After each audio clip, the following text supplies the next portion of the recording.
नमस्कार। आज मैं फिर आपके सामने एक आपराधिक घटना लेकर उपस्थित हुआ हूँ, जो मेरे आईजी रेंज बरेली रहते हुए मेरे एक जनपद में घटित हुई थी।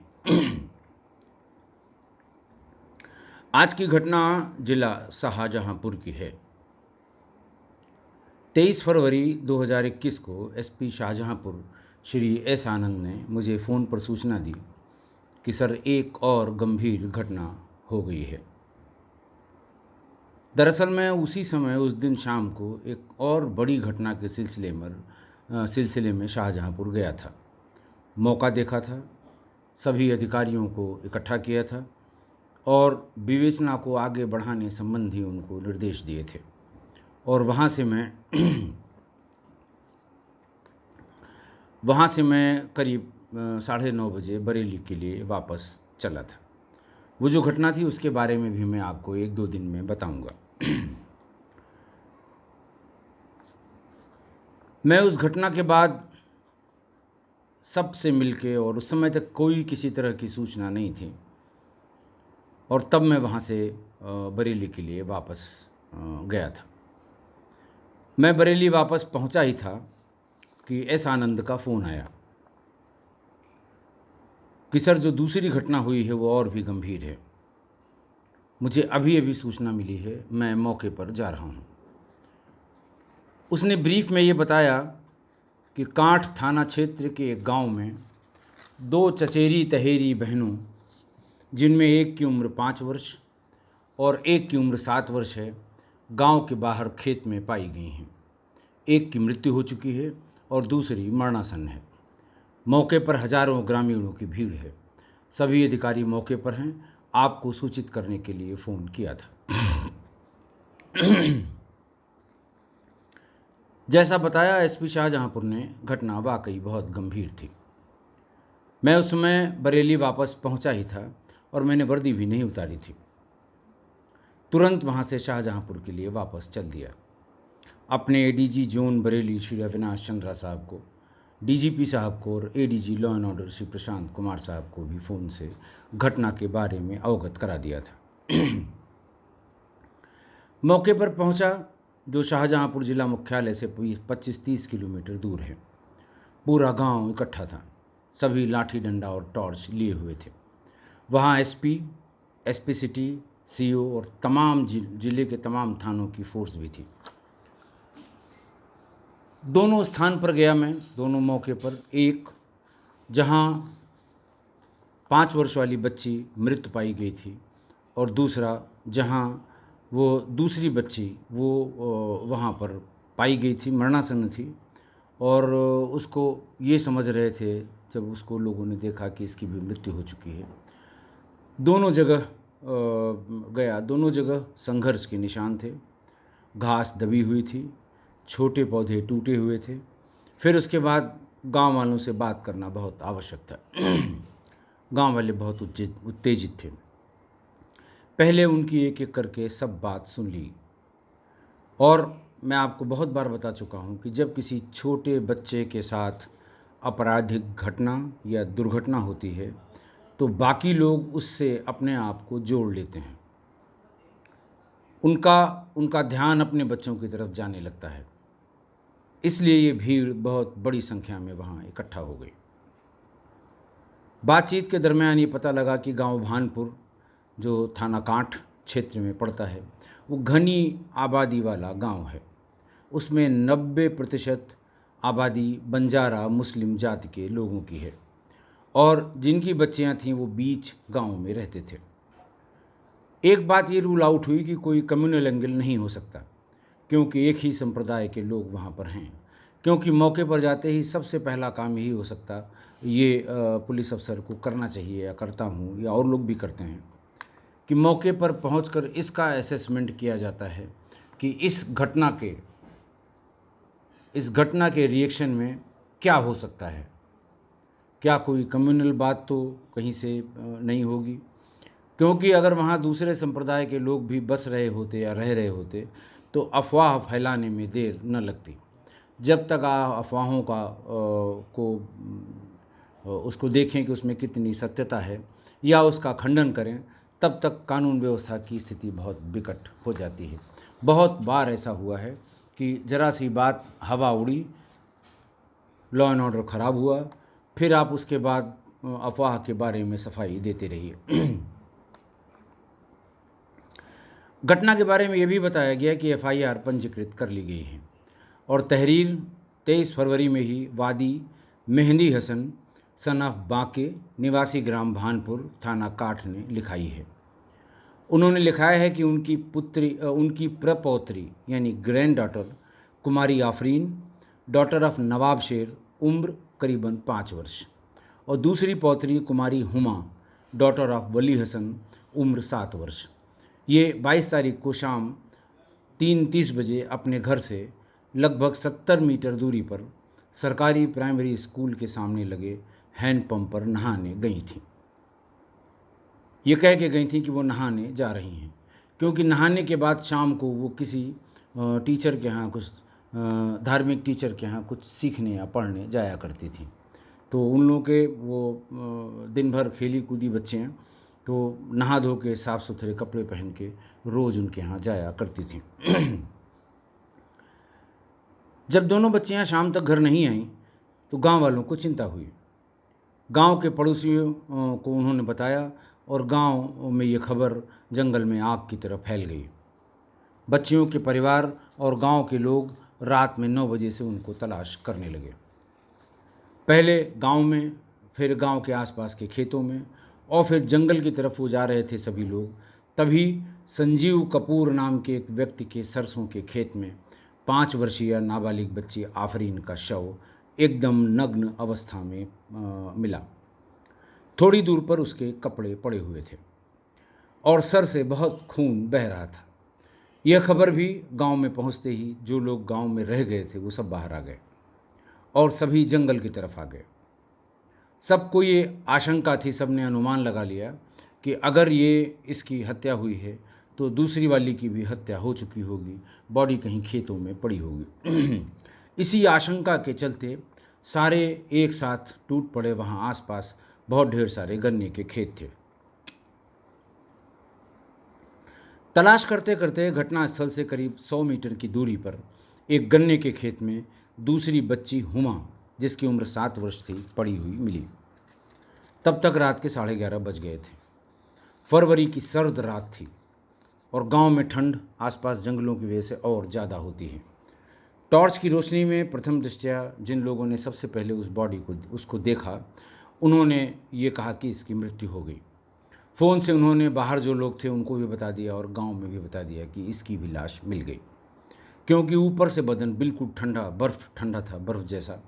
और नाड़ी पर हाथ रखने वालों ने जब नाड़ी पर हाथ रखा तो उसको नाड़ी में भी उन्हें कोई हरकत नहीं मिली। पर उनको जैसे ही ऊपर उठाया गया बाहर ले जाने के लिए, तो जो नीचे का हिस्सा है पीठ का, जिसके बल वो पड़ी हुई थी, वो हल्का गर्म सा लगा उनको। बाहर वो भाग के निकले और लोगों को बताया कि पीछे इसका बदन हल्का हल्का गर्म है।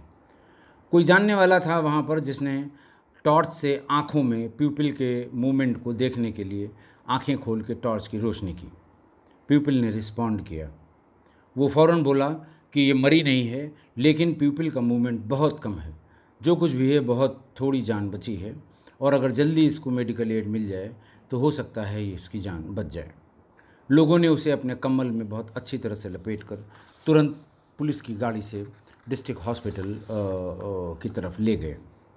रास्ते में ही सीएमओ और डीएम से बात की गई कि पेडिट्रिशियन और सर्जन की पूरी टीम तैयार रखी जाए, बहुत ही सेंसिटिव प्रकरण है।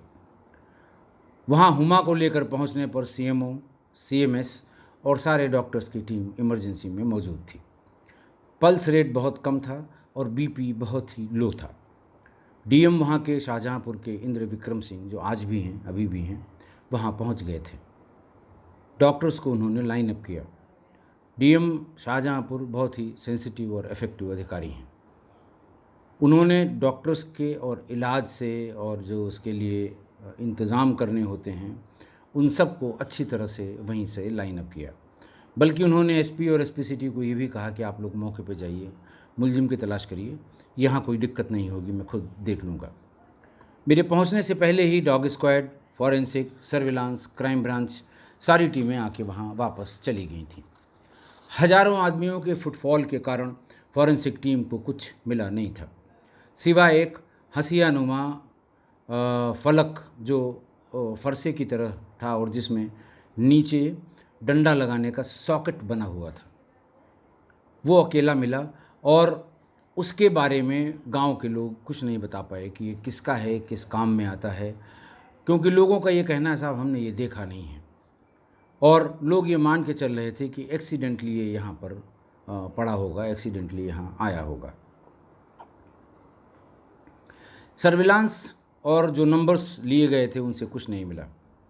डॉग स्क्वाड भी इतने लोग वहाँ आ जा चुके थे कि कुछ नहीं कर सका। आफरीन का शव पंचायतनामा करके पीएम के लिए भेज दिया गया। पीएम के लिए जो सजेशंस मांगे गए उसमें एक सजेशन मांगा गया कि बलात्कार हुआ है कि नहीं हुआ है, इसके बारे में स्पष्ट अभिमत पैनल से मांगा गया। हुमा की कंडीशन क्रिटिकल थी, सिर पर गहरी चोट के कारण बहुत ब्लीडिंग हो चुकी थी और दोपहर तक, अगले दिन दोपहर तक उसके पैरामीटर्स सब फ्लक्चुएट कर रहे थे, नॉर्मल नहीं हुए थे। जब बहुत थोड़ा सुधार हो पाया तो डॉक्टर्स ने सजेस्ट किया, डीएम शाहजहांपुर ने भी सजेस्ट किया कि साहब बेहतर इलाज इसका SRMS श्री राम मूर्ति स्मारक मेडिकल कॉलेज बरेली में संभव है। उनके पास सभी अत्याधुनिक उपकरण हैं और उनके जो पेडियाट्रिक सर्जन हैं वो भी वहाँ पर पेडियाट्रिक सर्जन भी हैं, जबकि डिस्ट्रिक्ट हॉस्पिटल में पेडियाट्रिक सर्जन नहीं हैं। उसको एम्बुलेंस में बिठा के राम मूर्ति स्मारक मेडिकल कॉलेज भेजा गया। मैंने भी मेडिकल कॉलेज के डायरेक्टर श्री आदित्य मूर्ति से बात की और उनको सेंसिटिविटी के बारे में बताया और ये भी बताया कि इस बच्ची का जिंदा रहना बहुत आवश्यक है। जो भी आप कर सकते हैं आप कोई कोर कसर मत छोड़िए, लेकिन इसका रहना पुलिस के लिए, इन्वेस्टिगेशन के लिए और अनावरण के लिए, तीनों के लिए बहुत बहुत बहुत आवश्यक है। मामले की संवेदनशीलता को देखते हुए डीएम शाहजहांपुर ने रात में ही पोस्टमार्टम करने के आदेश भी पारित कर दिए। पंचायतनामा के बाद डॉक्टर से बलात्कार के बारे में अभिमत मांगा गया था, मैंने आपको बता दिया। रात में ही पैनल द्वारा महिला डॉक्टर, जिसमें महिला डॉक्टर भी होती हैं, पोस्टमार्टम की कार्रवाई की गई। पोस्टमार्टम की पूरी कार्रवाई की वीडियो रिकॉर्डिंग भी की गई। ये ऐसा सुप्रीम कोर्ट के ऑर्डर्स में और समय समय पर जब इस तरह के घटनाएं होती हैं तो एडमिनिस्ट्रेटिव ऑर्डर्स निकाले जाते हैं सरकार या गवर्नमेंट की तरफ से। पोस्टमार्टम रिपोर्ट भी भोर में 5 साढ़े 5 बजे के आसपास आ गई। जो उसकी आफरीन की जो पोस्टमार्टम रिपोर्ट वो ये कहती थी कि cause of death due to shock and haemorrhage as a result of ante mortem head injuries caused by hard and blunt object, यानी सिर पर आई गंभीर चोटों के कारण सदमे और रक्त स्राव से मृत्यु होना पाया जाता है। यह चोट किसी कुंद और कड़ी वस्तु से पहुंचाई गई प्रतीत होती है। रेप के बारे में पीएम में स्पष्ट अभिमत दिया गया कि रेप हुआ है और रेप की पुष्टि की जाती है। हाइमीनियम फ्रैक्चर्ड है और बलात्कार के समय अत्यधिक बल का प्रयोग किया गया है। पीएम के बाद बॉडी वादी मुकदमा यानी आफरीन के ग्रैंडफादर को दे दी गई और दोपहर तक उसकी अंत्येष्टि भी हो गई। घायल हुमा की मेडिकल रिपोर्ट में भी सर पर गंभीर चोटों को इंगित किया गया और ये भी कहा गया कि अभी वो बहुत क्रिटिकल है। रात में ही विवेचना को आगे बढ़ाने के लिए सबको इकट्ठा किया गया। टीमें बनाई गईं। एक टीम तो SRMS में उस बच्ची की सुरक्षा में लगाया गया कि हो सकता है जिसने उसे मरा समझकर छोड़ दिया हो वो फिर से एक बार अटेम्प्ट ले। ऐसा लगभग सभी केसेस में किया जाता है। दूसरा, सर्विलांस के माध्यम से कोई भी जानकारी किसी भी तरह से प्राप्त करने में मदद की जाए सर्विलांस के लोगों की। तीसरी टीम को दिया गया काम कि गांव में जाकर ऐसे नौजवान को या ऐसे लोगों की सूची तैयार करें जो शराबी हैं या एडिक्टेड हैं शराब के, स्मैक के एडिक्टेड हैं या किसी भी प्रकार के मादक पदार्थ के आदी हैं, क्योंकि प्राइमा फेसी यही लगता है कि ये किसी ऐसे मानसिक रूप से सिरफिरे व्यक्ति जो किसी नशे का आदी है उसके द्वारा किया गया अपराध है। ये कहा गया कि उनकी सूची बना लें, उनकी वर्तमान की स्थिति देख लें, कल की उनकी लोकेशन के बारे में पता कर लें। दूसरी टीम, अगली टीम जो बनाई गई उसको विवेचना को आगे बढ़ाने के लिए लिखा पढ़ी की, क्योंकि एक विवेचक सब वो घटनास्थल का भी निरीक्षण करता है, लोगों से पूछताछ भी करता है, ज़्यादा दबाव उसी पर यानी इंस्पेक्टर प्रभारी निरीक्षक पर होता है। तो उसकी मदद के लिए क्राइम ब्रांच की एक टीम लगाई गई जो लिखा पढ़ी में उसकी मदद कराएगी। और अंतिम जो टीम बनाई गई कि मौके से प्राप्त वो फरसेनुमा जो ऑब्जेक्ट था उसके बारे में पता किया जाए, किसका हो सकता है, किस काम आता है, कौन इस्तेमाल करता है इसको, इसकी पूरी जानकारी के लिए। 2 दिन हो गए, कोई सफलता नहीं मिली। न तो फॉरेंसिक से कोई सफलता मिली, न सर्विलांस से कोई सफलता मिली। पुलिस पर दबाव अल्टीमेट था। उसका कारण ये था कि उस समय सरकार की अति महत्वाकांक्षी योजना शक्ति मिशन चल रही थी, दूसरा पखवाड़ा था, और हर थाने पर प्रदेश के पिंक बूथ्स बनाए गए थे। एक्सक्लूसिव महिलाओं के लिए थाने के भीतर एक थाना बनाया गया था, और महिला पुलिसकर्मियों को ऐसे गांवों को चिन्हित करके भेजा गया था जहां महिला संबंधी अपराध रिकॉर्ड्स के हिसाब से ज़्यादा हुए थे पिछले सालों में। किसी भी स्तर से महिला उत्पीड़न की कोई शिकायत होती थी तो उसकी मॉनिटरिंग लखनऊ मुख्यालय से की जा रही थी। छोटी से छोटी घटना के बारे में कई स्तर से पूछताछ की जा रही थी, और ऐसे में इस तरह की घटना का हो जाना, एक बच्ची 5 साल की, बलात्कार के बाद उसकी हत्या, दूसरी 7 साल की जिसकी जो मरणासन है और अभी तक होश में नहीं आई है, तो टीवी और अखबार दोनों रंगे हुए थे। आप बहुत ही कैची हेडिंग्स जो होती हैं ब्रेकिंग न्यूज़ में, आप उसका अंदाज़ा लगा लीजिए कि सरकार एक तरफ तो शक्ति मिशन कर रही है, दूसरी तरफ ये घटना हो गई है।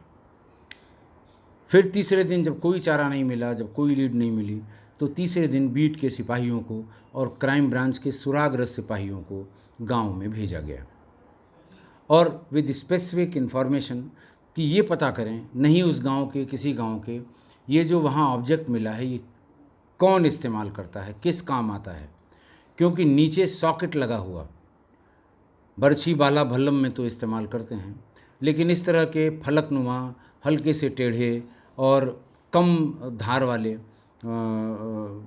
ऑब्जेक्ट का इस्तेमाल कौन और किस काम के लिए करता है। शाम तक पता भी लग गया कि मौके पर मिला हुआ लोहे का फलकनुमा ऑब्जेक्ट मधुमक्खियों के छत्ते को उतार कर शहद निकालने वाले प्रयोग करते हैं, और आसपास के कई गांवों में एक ही आदमी शहद निकालने का काम करता है, और उस दिन भी वो गांव में देखा गया था। उसने उस दिन भी गांव में एक किसी व्यक्ति के पेड़ से छत्ता उतार कर उसका शहद निकाला गया था। लोगों ने बताया कि हम लोग उसका नाम बहुत नहीं जानते हैं, लेकिन हमारे यहाँ जब किसी पेड़ में छत्ते बड़े हो जाते हैं और हमें अंदाज़ होता है कि इसमें 8-10 केजी शहद निकल सकता है, तो हम प्रधान से कहते हैं कि वो शहद निकालने वाले को खबर कर दे, वो कल आकर हमारे छत्ते से शहद निकाल दे।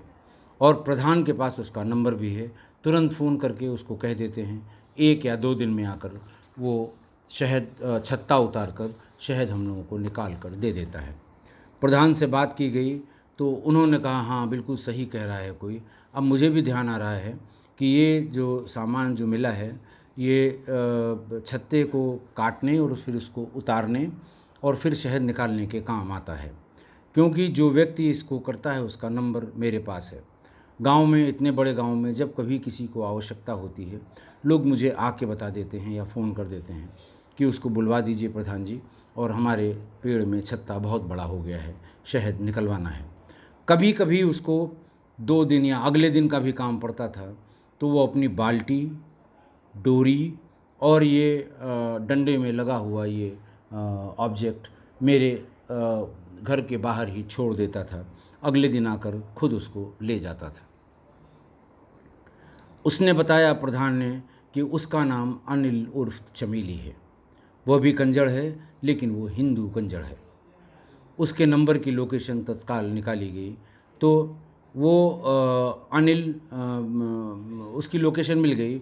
उसका पूरा नाम अनिल उर्फ Chameli, son of Sonelal, resident of Kanjar Basti, निकट जिला अस्पताल, थाना कोतवाली, शाहजहाँपुर।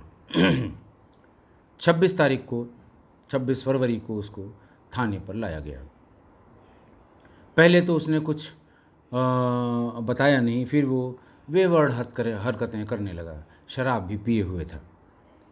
थोड़ी देर बाद जब उसको गर्म करना शुरू किया गया तो शराब तो सबसे पहले उतर जाती है जब पुलिस अपने पे आ जाती है।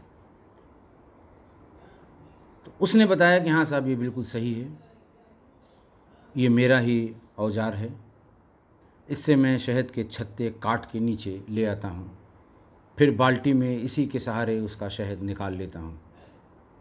आसपास के 5-6 गाँवों में जिस किसी को ज़रूरत होती है, प्रधान जी हमको फ़ोन कर देते हैं। हर गांव के जो प्रधान हैं वो फ़ोन कर देते हैं। वहाँ जाकर मैं शहद निकालता हूँ। आधा हिस्सा मैं ले लेता हूँ अपनी मेहनताने का, आधा उसका होता है जो जिसके यहाँ वो शहद का मधुमक्खी का छत्ता लगा होता है।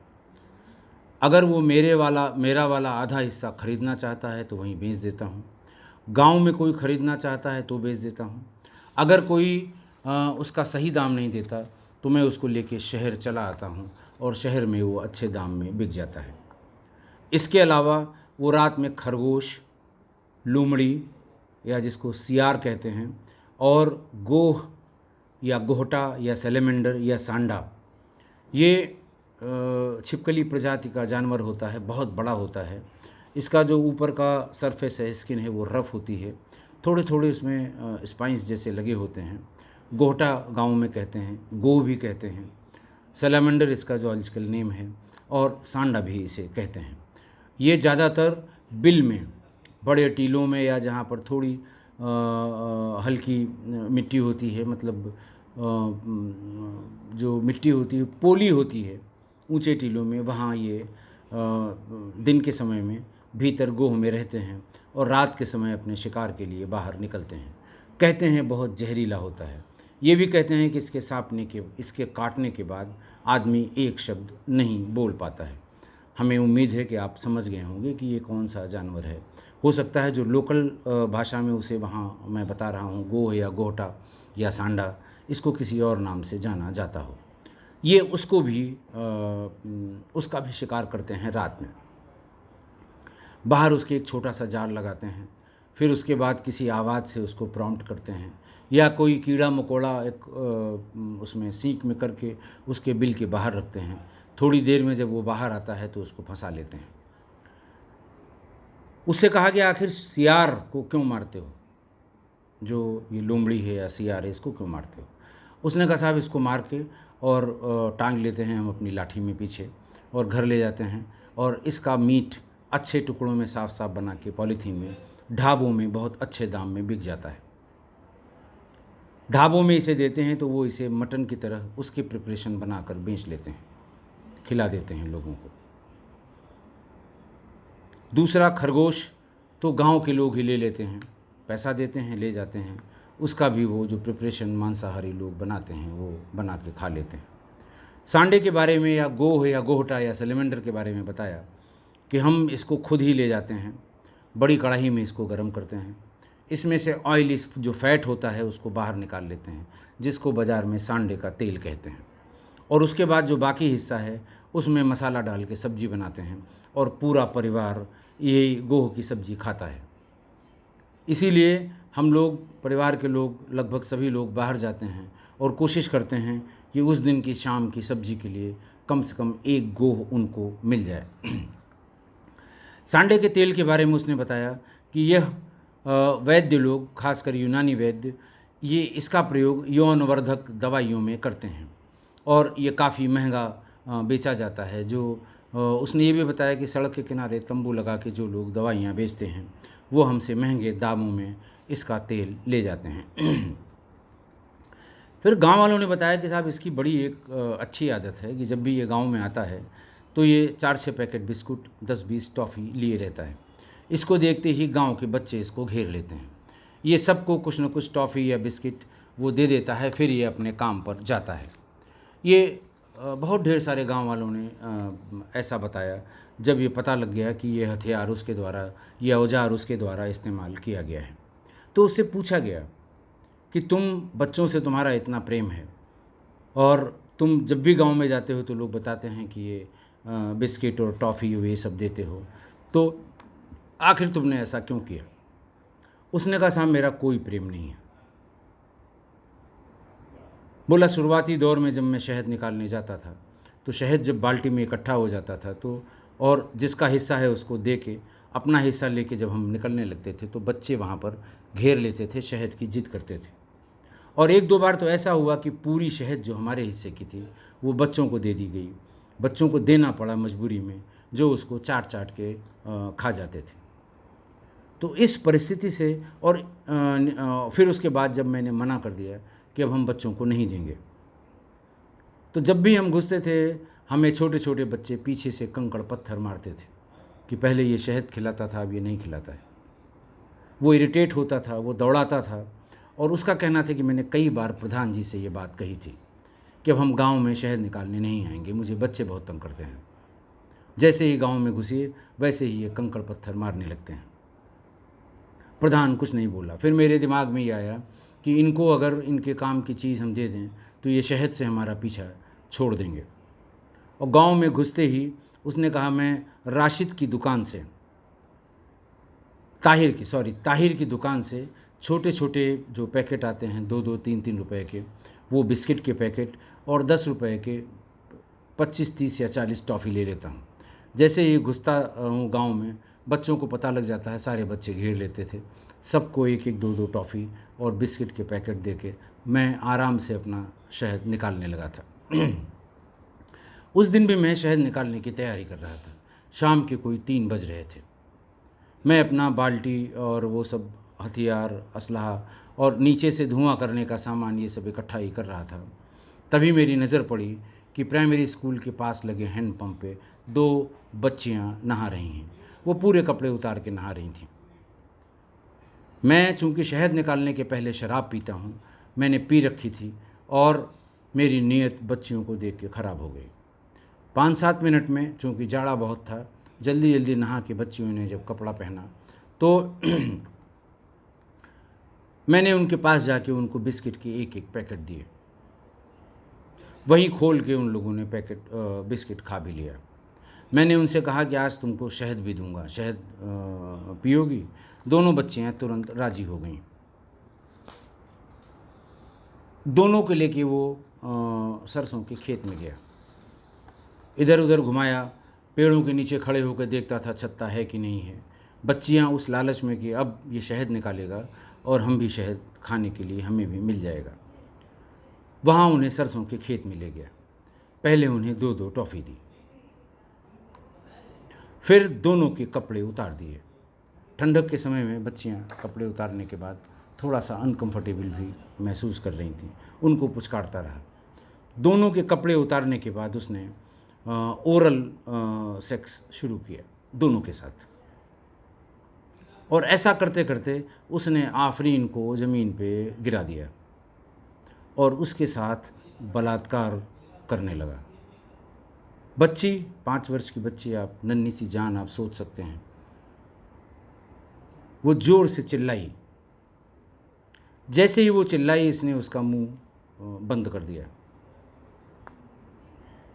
हाथ हटते ही वो फिर चिल्लाई तो उसको ये लगा कि आवाज़ अगर गांव तक पहुंच गई तो अभी आवाज़ की डायरेक्शन में पूरा गांव आ जाएगा, मुझे मार डालेगा।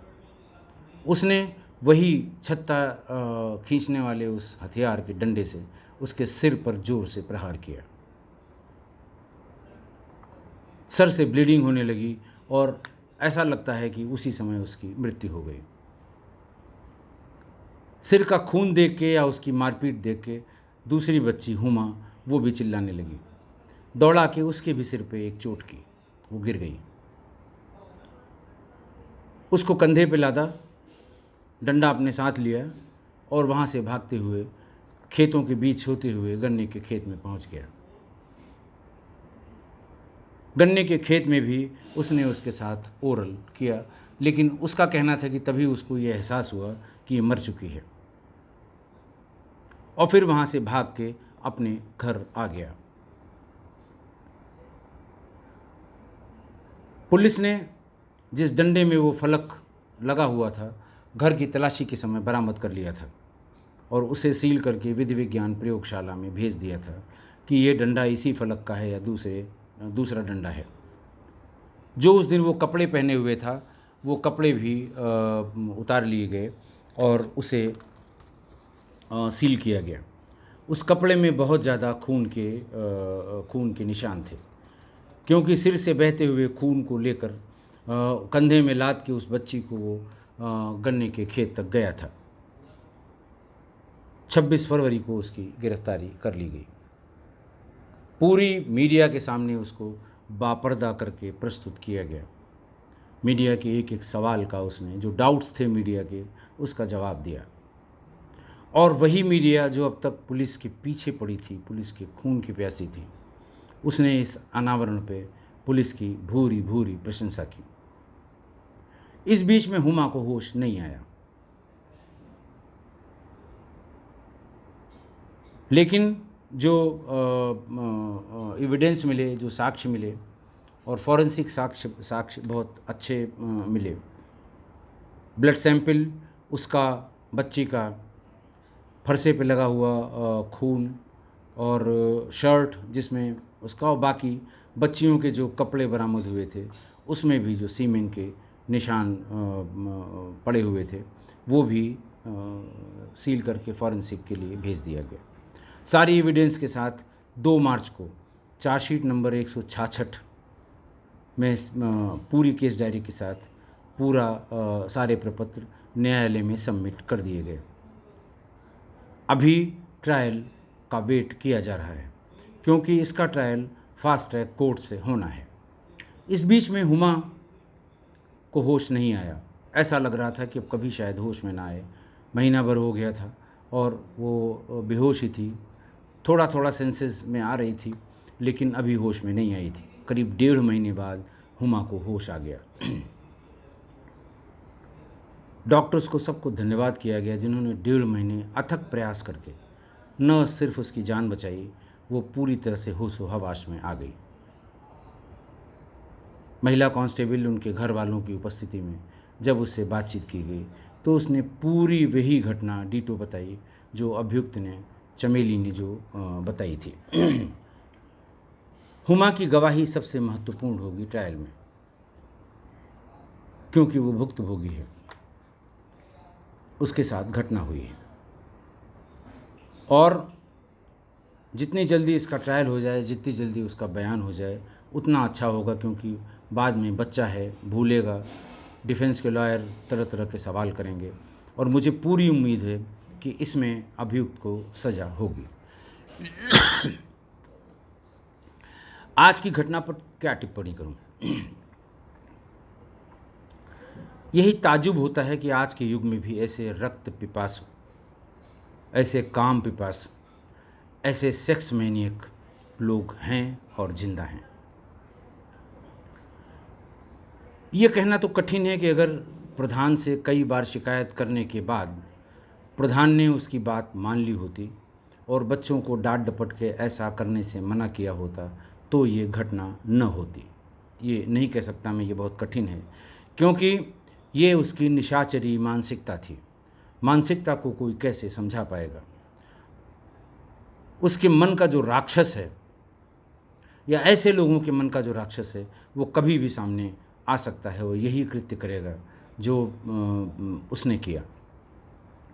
अब आप लोग बताइए कि इस अपराध को क्या रोका जा सकता था? कोई तरीका ऐसा था जिससे इस अपराध को रोक के एक बच्ची की जान बचाई जा सकती? एक ऐसा घृणित, ऐसा विभत्स कार्य करने वाले इस अपराध को कानून तो सज़ा देगी, लेकिन क्या ऐसा होने से रोका जा सकता था क्या? आज के लिए इतना ही। बहुत बहुत धन्यवाद।